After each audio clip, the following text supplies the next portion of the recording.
అది సంగతి. సుస్మిత వ్యాఖ్యల సంగతే కాదు, ఇంకా చాలా విషయాలు ఇప్పుడు కొండా సురేఖ మీద ఏఐసిసి ఒక నిర్ణయం తీసుకోవడానికి కారణమవుతున్నాయి. అయితే ఇంట్రెస్టింగ్గా ఒకవైపు వరుస నివేదికలు, మరోవైపు యాక్షన్ తప్పదన్న సంకేతాలు వస్తూ ఉంటే ఇవేమీ పట్టించుకోకుండా తన పని తాను చేసుకుంటూ పోతున్నారు కొండా సురేఖ. పదవి నుంచి తీసేస్తారనే టాక్ నేపథ్యంలో నిన్నటి నుంచి ఒక్కసారిగా యాక్టివ్ అయ్యారు కొండా సురేఖ. వారం రోజులుగా అధికారులకు అందుబాటులోకి రాని మంత్రి నిన్న ఉన్నట్టుండి జూమ్ మీటింగ్ నిర్వహించారు. రాష్ట్ర వ్యాప్తంగా నిర్వహిస్తున్న వన మహోత్సవంపై సమీక్ష నిర్వహించారు. ఆ సమీక్షకు సంబంధించిన దృశ్యాల్ని కూడా తన సోషల్ మీడియా ఖాతాలో పోస్ట్ చేశారు.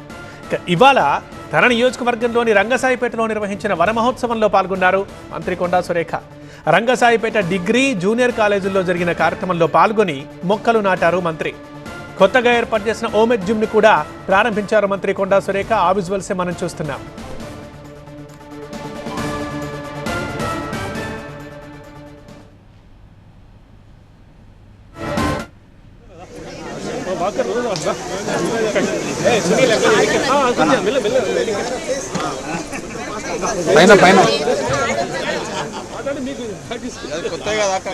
పైన హ్యాండిల్ పట్టుకోండి, పైన రబ్బర్ పట్టుకోండి.